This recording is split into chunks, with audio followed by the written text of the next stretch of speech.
Yo, listen, it's amazing to see what he's doing not only in the film space, but right now the sports space as well. The Big Three Championships is getting ready to go down, and we got the Yeah. Don Mecca himself hanging out with us, the one, the only, Ice Cube. Woo! Yay, yay. What up, bro? How y'all doing?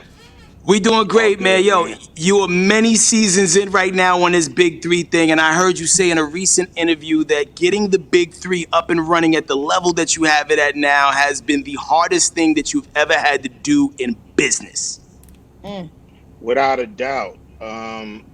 Just being able to bring a new sport, a new professional sport, into the consciousness of America and the world is not easy to do. Many have tried.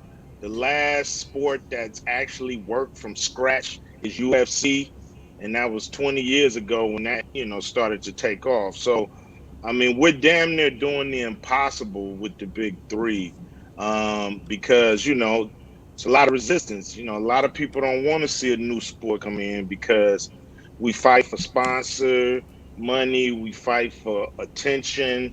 You know what I mean? So it hasn't been easy. You know what I mean? We had to kind of bogart our way up in there. I didn't know how big 3-on-3 basketball was until I actually saw it in the Summer Olympics. And it's interesting because when I saw it in the Summer Olympics, we were both, L'Oreal and I, we were both like, "Hey, they stole from Ice Cube." That's Like, what I thought. like Yeah. they took from Cube's big 3-on-3. So speak a little bit into how you got into 3-on-3 basketball, or knowing that that was a good sector to jump in. Because I'm sure as an investor, you got to do your research to know if this is a good opportunity for you. Yeah, big. I mean, 3-on-3 basketball, even before the big three, is huge around the world. More people play 3-on-3 than 5-on-5, just because most countries they got to deal with space. They don't have the basketball infrastructure that the United States have, so they play a lot of 3-on-3. So I knew how big it was around the world, and I knew here in the States that it was, a game that we all played growing up, a lot. And so I was like, let's just elevate it to the professional level and get, professional players to play this game and enhance the rules, make it fun to play and fun to watch. And, just it all start, you start having the ingredients. Once you have the ingredients, okay, I can make this a meal. I can make this into something special, and Yeah. that's how it started taking off. But it's been some resistance from mainstream everything, for the most part. But we done broke through this year. We got a lot of sponsors, a lot of good big name sponsors. So we starting to roll downhill, which is cool. Why do you think that it's a lot of backlash from mainstream? And do you think it has something to do with the fact that there is some exclusion when it comes to ownership, especially with sports, with black people, period? Snoop also actually talked about that recently. I mean, without a doubt, what I mean. It's like we black men who own sports. This is new for the business world, the sports world. They're used to us just playing or coaching or some job like that. But so I'm pretty sure there's a little resistance. I'm pretty sure the NBA probably is not too happy with what we're doing. And so you never know what's going on behind the scenes, but they can't stop the bum rush. You know what I'm saying? Public Enemy taught us that in 1989. So they can't stop what's happening, and we're gonna just keep pushing and keep making sure that this game is displayed at a high level. We got some of the biggest names to ever play the game or ever be involved in the game as a Yeah. part of the big three. So I don't understand the resistance. We just got to keep, you know, we just got to lean on each other in a way and let them know that the sport is here to stay. Now, You do how deep use. do we go into like the talent pool, for this? Because you got a lot of NBA players playing in the Big Three. You even notoriously one weekend messed around and got a shot a triple double. Like at what point do we like maybe even like bring like non NBA people who are nice that also could draw a crowd into the Big Three as well? We already got that, man. We opened the league up to international professional players in 2018. So, we opened and we just did an open tryout this year for guys who, talk all that ish on the couch about how nice they are. They can come out, you know what I mean, and see if they can play at this level. And we've had a couple of guys who was at the tryout actually make it onto the big three court and on the team. One of them, has been playing in the playoffs. So Yep. it's if you got the game, you know, we here for you. You know what I'm saying? We're not discriminating on nobody who can play big three basketball at this level. Because check it out. Just because you was nice in the NBA, that don't mean you're gonna get loose in the big three.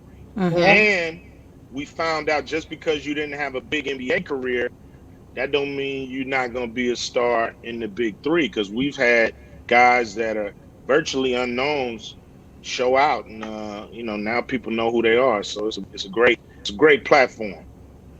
Has the NBA tried to ever send you like a cease and desist? Like, you can't use our players, or I mean, I understand that these people are, some of them are retired and things of that nature. But do they feel like, no, this is our idea and those are still our players? We might want them back, so you can't use them. I mean, in the beginning, we went through a little resistance, but to be honest, they've kind of stayed out our way, and haven't really did anything to interfere with what we doing publicly. I don't know what's happening privately, but publicly they've been pretty hands off. They understand that when guys leave the NBA, a lot of them are in their 30s. They Mm-hmm. they still they still want to ball. They still want to be a part of the game. Sometimes the NBA don't have room for them to be a part of the game on that level.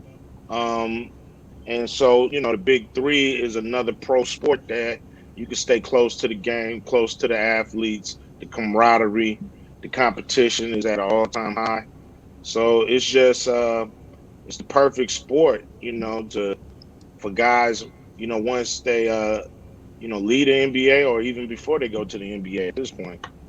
Cube, I want to ask you, you're really changing the game and changing rules up when it comes to the big three. Again, you got the 4 point shot. You've done things to spruce it up. So for anyone who hasn't been to a big three game, let them know a little bit about that experience. What I also really appreciate is that you have women coaches in there. So you got a Lisa Leslie that's Mm-hmm. on there coaching her team. Tell us a little bit about that experience because not everyone's been able to go to the games yet.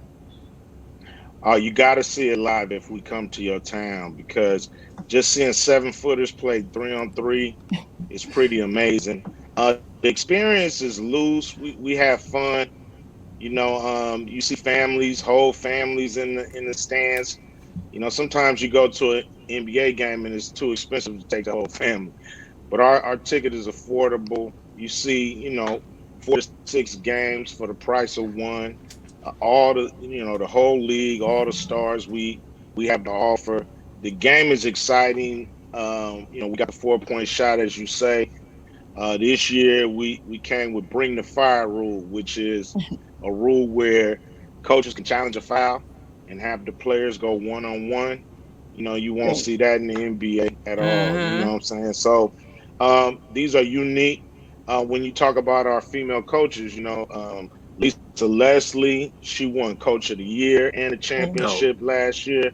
And then you have Nancy Lieberman, who won Coach of the Year and the championship in 2018. So they not just in the league, they the top of the crop. You know what I'm Mm. saying? They the best Fire. coaches in the league, and they showing it. And it's incredible to be in a position where we can, dispel all the rumors and get rid of all these myths and show that, women, without a doubt can coach at this level. We are the morning hustle.